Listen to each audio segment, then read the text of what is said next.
It's time to stitch out the milkshakes on our 2 scoops bench pillow. Ice cream in a cone. Ice cream. The milkshakes are on page 18. All of the fabrics have been backed with fusible interfacing on the back, and I have the batting. This block also uses 2 items from the embellishment packet, the Flexi Foam for the top of the milkshakes, as well as an iron-on clear vinyl. And this will go over the blue fabric to make the milkshake glasses look like glass. So let's get started on the milkshakes.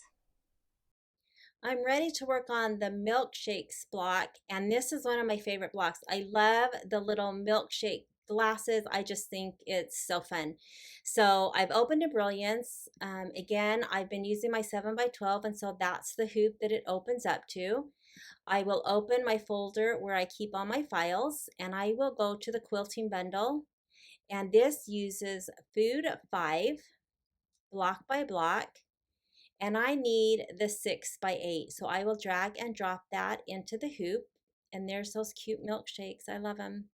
So then I'll go back to the embroidery files folder and find my milkshakes. I will drag and drop that into the hoop. Now you can see that in my 7x12, this fits perfectly. So when I save this after I make my changes, again, as I showed in my last video with the ice cream block, I will bump this all the way down to save on stabilizer. So the only thing I really need to do with this is open up the background quilting over here on the right side, and I am going to delete those 2 steps that I personally choose not to run. Again, this is totally optional, and you can run all 5 steps. I have the placement for the batting. I do need that. The next is the tack down of the batting. I don't need that because my batting is cut to exactly the size, and this step wouldn't do anything. In fact, it might actually mess up my batting because my embroidery foot might scoop underneath because it's cut to that exact size. Then the next is the placement of the fabric, and if you've done Kimberbell, you know how big they have us cut our fabric, and so I just don't feel that this is needed. And then the 4th step is the tack down of the fabric. I do need that, and then the quilting. So I will select that 2nd step, hold my shift key down, select the 3rd step, and hit delete. And that leaves me with the 3 steps that I choose to run. Now with the milkshakes, everything is just as it needs to be, and I don't need to make any changes. There's a lot of steps in this and a lot of colors, and we're going to do something fun with the actual material for the glasses, and that has to be done before we start. So I'm done with the changes that I need for this, so I will come to File, Save Stitch File As, and I will name my design. And I will again put it into my combined files folder, and I will add it to my USB to take to my machine. All right, so let's go start this fun block. So I have my fabric for the milkshake glasses, and I have the clear iron-on vinyl. It has a paper backing, and you can see that how big this piece is, and I don't think we're using this somewhere else. But in case we are, I'm going to go ahead and cut this down instead of just peeling and wasting all this. So I know that my piece of fabric is 5 inches, so I just have a mat right here, and I'm just going to line this ruler up quickly and cut and save this piece just in case I need it. If I don't need it for this project, then I will just put it in my scraps, or not my scraps, but my stash, and possibly use it for something else. I'm just going to trim this little side off as well. So now I have the piece that fits, and I have my iron heated up. Now I do have this backed with my fusible interfacing, so I need the fabric face up, and I'm going to peel this back, and this does have a sticky side. It's, you know, not terribly sticky, fact, it's not hardly sticky, but it does have a sticky side. And so I am just going to lay it and center it the best I can. Again, a lot of this will be cut off. They're very generous with the fabric. And I'm going to smooth it out. Now the directions say to take the paper and you would flip the side that is shiny that had the sticky vinyl on it towards the vinyl, and you would iron on the paper side. I like using my Teflon mat. It's just bigger and I just like this. So I need to press for about 8 seconds in each section to adhere that. I'll start with that, and then it suggests that you flip it over and iron it. And we'll see how this works out. I may have to iron it a couple of times to get it smooth. I did think about using regular clear vinyl that we've used for things like windows. This is, again, an older project, and I'm not sure they had used the regular non-iron-on vinyl in their projects. And so I really thought about using that because I think you would get a shinier look. Now you can see that kind of sticks to my Teflon mat. It's just, you know, it's not stuck permanently. But I'm going to go ahead and iron it from this side. And then I do need to let it cool. And then I'll peel it off to see if it looks pretty good or if I need to iron it again to smooth that out. Okay, it's pretty cool. It's the Teflon is actually still pretty hot, but you can see it just peels right off. And again, you can see it's kind of shiny. Again, I would really like to use that clear, thicker, non-iron-on vinyl. I thought it would even look more like glass. I'm really debating on if I should do that, but I've already got this. So I think I'm going to press this one more time, and then we're ready to start our block.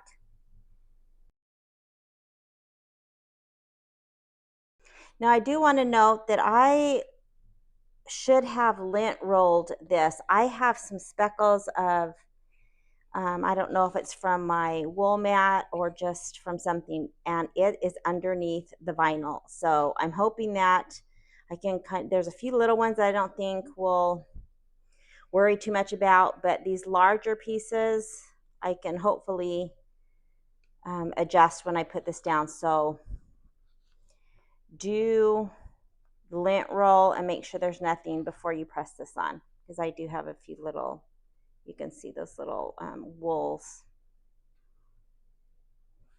Darn it. All right, let's go do these cute little glasses. So I'm at my machine ready to do the milkshakes, and now that I'm in a little bit more light, I think I am going to not use this piece that I just ironed and use some regular vinyl instead.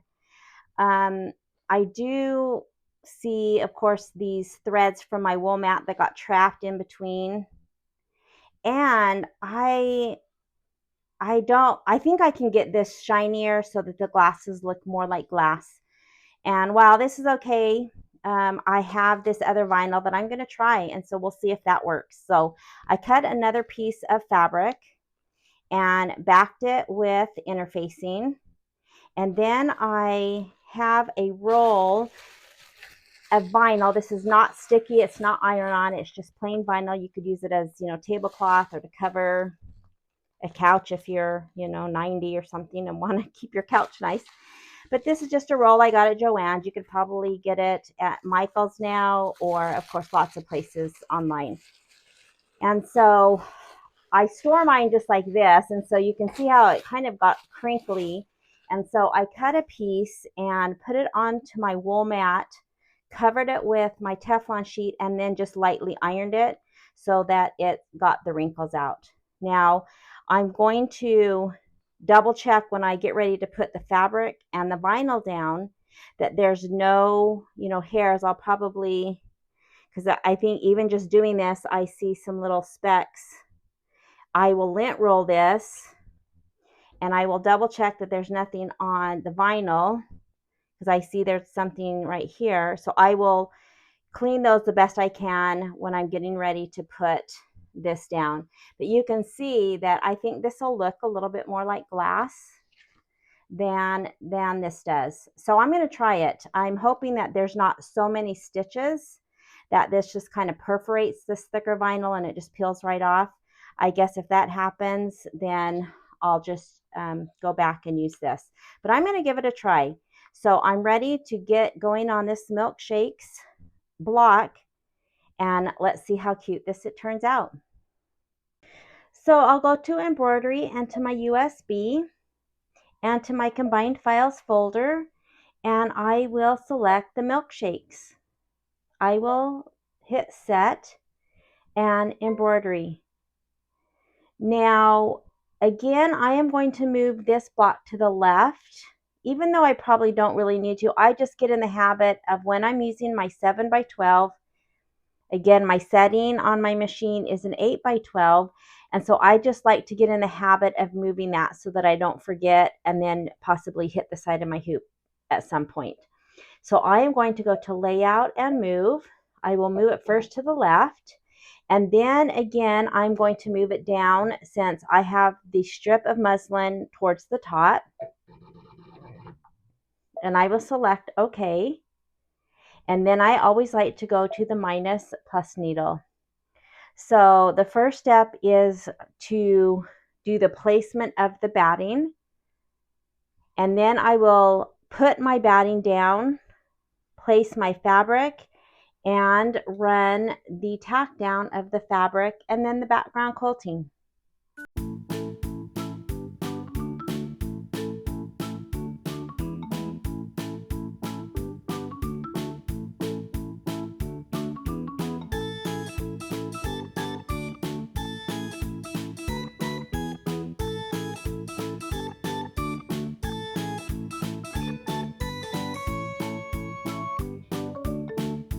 So the background quilting is done, and now it's going to start on the straws of the milkshakes. All 3 straws have white thread, and then the stripes in each of the straws will be a different color. So let's continue with the straws.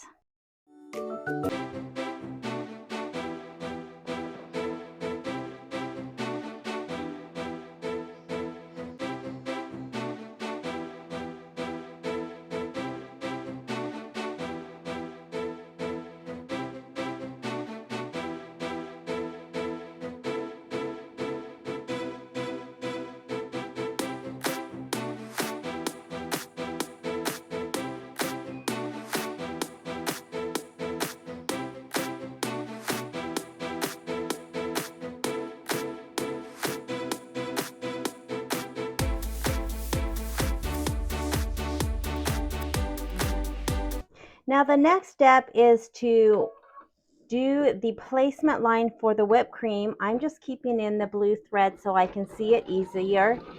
And then we will place the flexi foam on top and tack it down.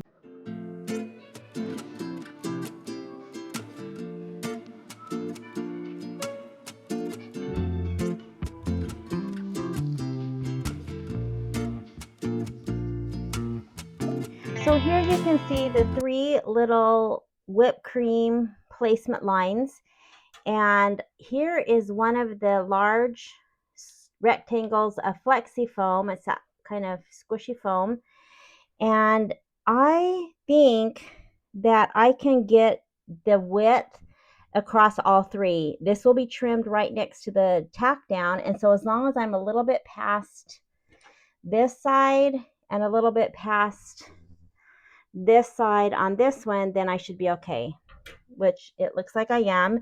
So I am just going to try to keep that straight, and I'm just going to move it above this top one. Looks like it's a little bit taller, so I will just cover the straws to make sure I have it covered, and then I'm going to tack it down.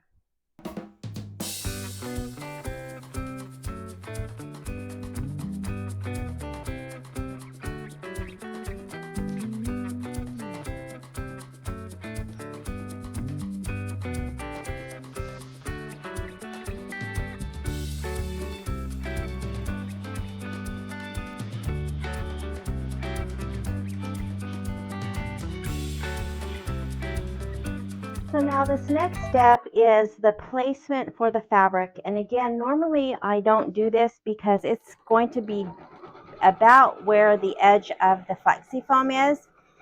However, it's so fast that by the time I probably change it, it can be done.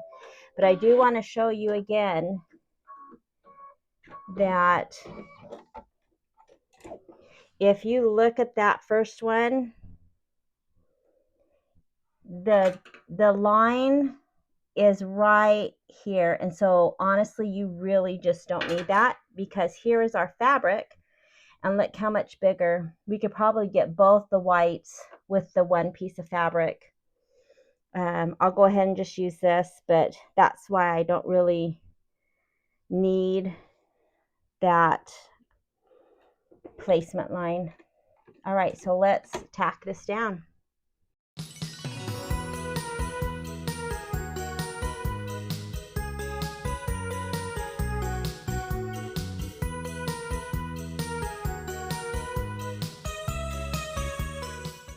So after I trimmed the fabric, then it did the decorative outline and some decorative detail. So now I will continue. I will do this third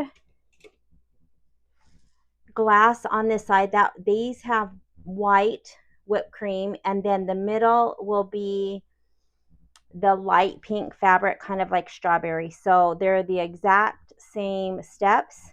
So let's finish these last two whipped creams.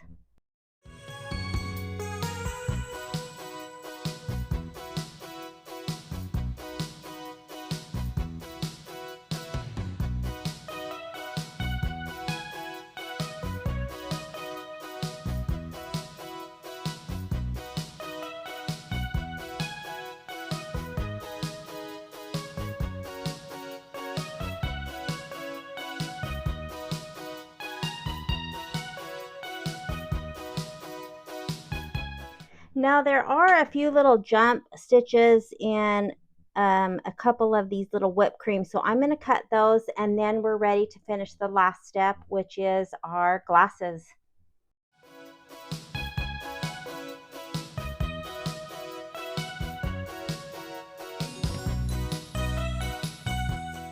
So I have the mint colored that I'm going to use to tack down this fabric, and I'm not sure you can see it, but I can see where these little glasses go. And so now on our very last step, we're going to try out our vinyl. So I have my fabric that is just the plain fabric, and I just need to make sure I cover, and it's pretty big, so I'm good. I'm just going to cover all three. And I'm going to take my vinyl, which I think is even a little bit bigger, and make sure that I can't see anything, so I'm hoping that that's good. Now I am going to tape the vinyl. I use the paper tape, like the medical paper tape, and it's pretty sticky, which is great for fabrics, but when I use it on vinyl, I don't want to place it where the vinyl is going to stay, because sometimes this is hard to come off. So this vinyl is actually bigger, and so I'm going to just tape the very edge so that I don't get any tape where the vinyl is going to stay. All right, so here's the moment of truth. So I have those both tacked down, and let's finish these glasses.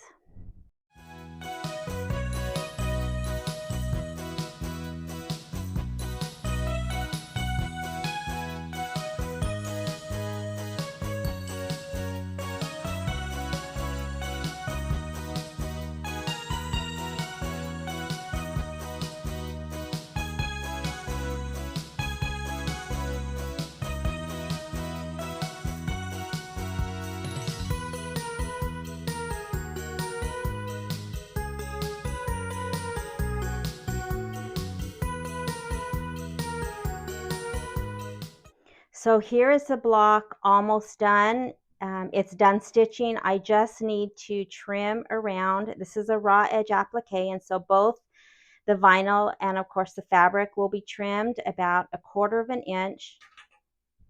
not a quarter of an inch, about 1/8 of an inch, and I'll use my curved straight scissors. I will take it out of the hoop, and that will give me the best possible results that I can get. And I have to say, I love this block. And it's not even done yet. I think this is probably my most favorite block I've done ever. I love the shininess of this vinyl, and I'm glad I did choose to use the regular vinyl. And I love it. So I just need to take this out of the hoop, and I'm going to take my time and trim this up, and then we'll be able to cut it to size.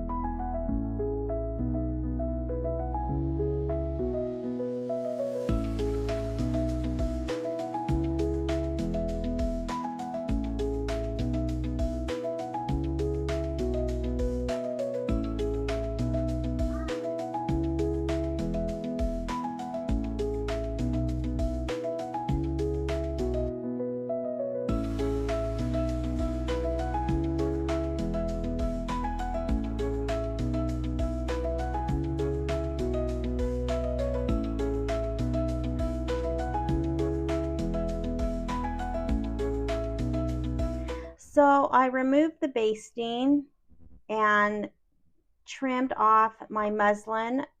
This is a quilting that did not go into the seam allowance. So I trimmed my muslin right next to the batting so that there will be less bulk in the seams. I love it. I love it. I love it. All right, so now that I have it ready to go, I did press it. I didn't press over the vinyl. If you're going to press the front over the vinyl, definitely have to use a pressing cloth. I mostly just pressed along the outside edges. On the back, you can press over it. There's enough protection. So now to cut this, I'm going to use my pop ruler. This is cut 8.5 by 6.5, and so again, I'm just going to center the batting so that there's equal amounts around. I don't measure. I just, eye it and do the best, and we'll trim.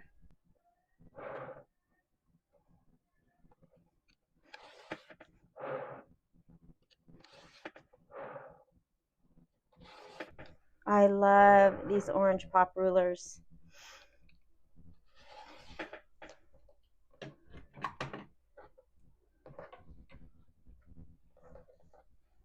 Oh, I love it.